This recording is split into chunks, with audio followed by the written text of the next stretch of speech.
मेरा नाम हरिपद विश्वास। मैं बंगाल मालदा गाजोल से आया हूँ। मैं एक रिटायर फौजी हूँ और अभी मैं प्राइमरी टीचर हूँ। हम कहीं भी देखते हैं कोई भी धर्म में बेगुनाहों को कोई कातिल करना जुल्म करना ये नहीं लिखा, लेकिन हम देखते हैं दुनिया में कहीं भी मुस्लिम हो या हिंदू हो बेगुनाहों के ऊपर जुल्म करते हैं। वो धर्म के प्रचार पर जहाँ पर देखिए मुसलमान ज़्यादा है तो हिंदू के ऊपर, और हिंदू जहाँ ज़्यादा है तो मुसलमान के ऊपर। तो धर्म क्या है और ईश्वर ने अल्लाह ने क्यों नहीं एक धर्म किया और एक धर्म ग्रंथ नहीं किया? ये मेरा क्वेश्चन है। भाई साहब का बहुत अच्छा सवाल है। भाई साहब का सवाल है कि धर्म के नाम पे कत्ल हो रहा है। जब मुसलमान मेजॉरिटी में तो हिंदू कत्ल होता है, जहाँ हिंदू मेजॉरिटी में तो मुसलमान के ऊपर कत्ल होता है। ऐसा क्यों? खुदा ने एक धर्म क्यों नहीं बनाया? बहुत अच्छा सवाल है। कुरान में लिखा है सूरह अल इमरान में सूरह नंबर 3 आयत नंबर 19 में, इन्ना दीन इंदल्लाहिल इस्लाम, अल्लाह सुब्हानहू व तआला के नजदीक एक ही दीन सही है और वो दीन है इस्लाम।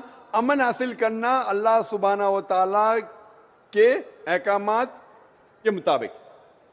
अल्लाह ने, ईश्वर ने, भगवान ने एक ही धर्म भेजा, लेकिन वक्त गुजरते हुए लोग इसमें तब्दीली लाए। इसीलिए कुरान मजीद में लिखा अल्लाह ने एक ही दीन भेजा, एक ही धर्म भेजा, वो है अमन हासिल करना अल्लाह सुब्हानहू व तआला के अहकामात के मुताबिक। इसे कहते हैं इस्लाम। आप चाहे अरबी में बोलो चाहे इंग्लिश में बोलो, peace acquired by submitting your will to God, that is the only religion. और अल्लाह सुब्हानहू व तआला ने हर दौर में पैगंबर भेजे, लेकिन जितने भी पैगंबर आए थे वो सिर्फ अपने वक्त के लिए महदूद थे और अपने लोगों के लिए थे। और जब भी पैगंबर भेजे, जब भी किताब नाजिल हुई, लोगों ने किताब को बदला और उसमें तब्दीली लाए और एक नया मजहब पैदा हो गया, एक नया दीन पैदा हो गया। तो अल्लाह ने एक नई किताब भेजी, नया पैगंबर भेजा, लोगों ने उसके ऊपर अमल किया। फिर चंद साल के बाद 10 साल 20 साल 50 साल 100 साल के बाद उसमें तब्दीली आए, लोग ने अपने फायदे के लिए उसे बदला और एक नया मजहब पैदा हो गया, एक नया धर्म पैदा हो गया। इस तरीके से अल्लाह ने कई किताबें नाजिल की और हमारे रसूल फरमाते हैं मोहम्मद सल्लल्लाहु अलैहि वसल्लम, अल्लाह ने 1,24,000 पैगंबर इस दुनिया में भेजे, लेकिन अल्लाह सुब्हानहू तआला ने आखिरी पैगंबर मोहम्मद सल्लल्लाहु अलैहि वसल्लम और आखिरी किताब, आखिरी वही कुरान मजीद 1400 साल पहले भेजी। और इसमें अल्लाह ताला फरमाते हैं कि क्योंकि ये आखिरी किताब है, ये सिर्फ मुसलमानों के लिए नहीं, सिर्फ अरबों के लिए नहीं भेजी थी, बल्कि सारी इंसानियत के लिए भेजी थी। और क्योंकि ये आखिरी किताब है, ये महदूद नहीं 10 साल के लिए, 100 साल के लिए, 1000 साल के लिए, जब तक क़यामत आएंगी उस वक्त तक के ये किताब सही रहेंगी। और क्योंकि मोहम्मद सल्लल्लाहु अलैहि वसल्लम आखिरी पैगंबर थे, वो सिर्फ मुसलमान या अरबों के लिए नहीं भेजे गए थे, वो सारी दुनिया के लिए भेजे गए थे।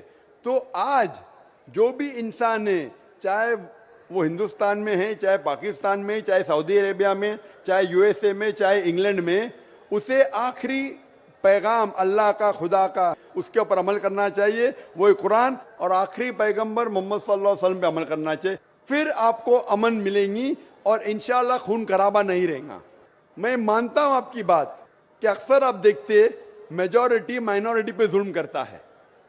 मैं आपसे पूछना चाहता हूं भाई साहब, इस किशनगंज में मेजॉरिटी मुस्लिम की है क्या हिंदू की है? सर मेरे को तो पता नहीं, मैं बंगाल से आया हूँ, किशनगंज के बारे में। बंगाल किशनगंज का नहीं, लेकिन आज सुबह को जब हमारे हिंदू जितने इदारे के प्रेसिडेंट थे, चेयरमैन थे, वो कह रहे थे कि किशनगंज में 65% मुसलमान हैं और 35% हिंदू है। उसके बावजूद इस किशनगंज ये मिसाल है हिंदुस्तान में कि कभी भी हिंदू मुस्लिम का राइट नहीं हुआ। धर्म के नाम पे किसी मुसलमान ने कोई हिंदू को ना कत्ल किया, ना हिंदू ने मुसलमान को कत्ल किया। एक पॉलिटिशियन एमएलए साहब कह रहे थे खाली वोटिंग के टाइम पे कभी कभी होता है हिंदू मुस्लिम के अंदर किसको वोट देना, उसको छोड़ के कभी भी यहां दंगे फसाद नहीं हुए।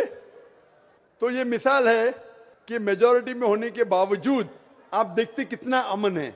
और آپ خوش نصیب ہے کہ میڈیا یہ امن کو خراب نہیں کر رہی.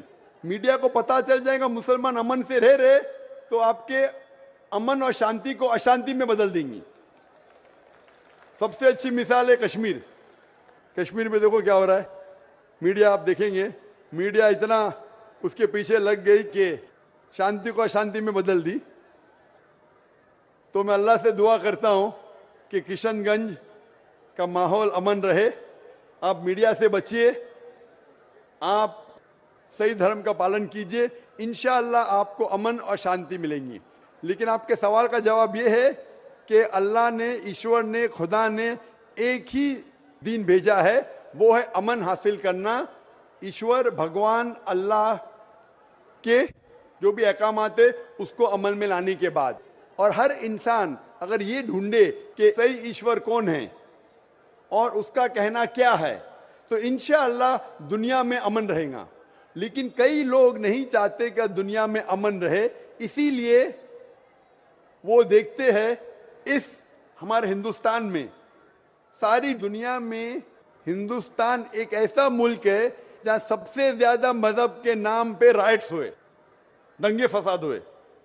اور اس کا میں بلیم ڈالتا ہوں ہندوستانی ناگرک پہ نے, ہندوستانی پولیٹیشین پہ, کیونکہ انگریز نے ہمارے دیش کو بانٹا. انگریز آئے تھے ہندوستان میں تجارت کرنے کے لیے, لیکن ہم پہ حکومت کی. ان کی پالیسی تھی ڈیوائڈ اینڈ رول, ہندو مسلم کو ڈیوائڈ کیا اور ہم پہ راج کیا. انگریز تو چلے گئے, اپنی راجنیتی چھوڑ گئے پیچھے. اسی لیے میں نے ایک تقریر کیا ہوں, اس ٹیررزم مسلم مونوپلی, اور کہا جتنے بھی آپ دنگے فساد دیکھیں گے دنیا میں, جتنے بھی ٹیررسٹ ایکٹ ڈائریکٹلی اور انڈائریکٹلی کہیں نہ کہیں پولیٹیشین کا ہاتھ ہے. چاہے بابری مسجد لو, چاہے گجرات لو, چاہے 9/11 لو, چاہے افغانستان لو, چاہے عراق لو, چاہے پیلسٹائن لو, یہ سب میں راجنیتی کا ہاتھ ہے. لوگ چاہتے کہ ہمارے ووٹ بینک میں لوگ ہمیں ووٹ دے, تو سب سے آسان طریقہ ہے کہ آپس میں لڑاؤ مذہب کے نام پہ. نہیں تو عام طور پہ میں سمجھتا ہوں ہندوستانی جو ناگرک ہے, ہندو اور مسلم, ماشاءاللہ آپس میں امن چاہتے, آپس میں ایک دوسرے سے پیار کرتے. لیکن اس شانتی, اس امن کو اکثر کچھ لوگ اپنے فائدے کے لیے اس کو توڑنا چاہتے ہیں, اس کو بھشٹ کرنا چاہتے. اسی لیے آپ دیکھتے کہ یہ رائٹس ہوتے ہیں. الحمدللہ کشن گنج ایک مثال ہے, اور میں درخواست کروں گا کشن گنج کے پولیٹیشین سے کہ اس امن کو انشاءاللہ برقرار رکھے. آپ حق پہ رہو, آپ کو ووٹ ملے گا, یہاں نہیں ملیں گا, اوپر تو سیٹ ملیں گی. میں ہمیشہ پولیٹیشین سے کہتا ہوں آپ حق پہ جمے رہو, چاہے آپ کا نقصان ہو. یہاں سیٹ نہیں ملیں گی, اوپر تو ملیں گی. یہ سیٹ تو ٹیمپریری ہے, یہ سیٹ آپ کی دنیا کی ٹیمپریری ہے. کتنے سال جیئیں گے آپ؟ 50 سال, 60 سال, 80 سال, کتنے سال جیئیں گے؟ اوپر کی تو پرماننٹ سیٹ ہے نا. یہ سیٹ کو چھوڑیے, آخرت کی سیٹ کی فکر کیجئے. تو اسی لیے جو ایشور کا پیغام ہے, خدا کا پیغام ہے, اللہ کا پیغام ہے, حق پہ رہیے اور حق کا ساتھ دیجئے. چاہے آپ کو یہاں سیٹ ملی کا نہیں ملی, آخرت میں تو ملیں گی اور وہ ہمیشہ آپ کے ساتھ رہیں گی. Hope that answers the question.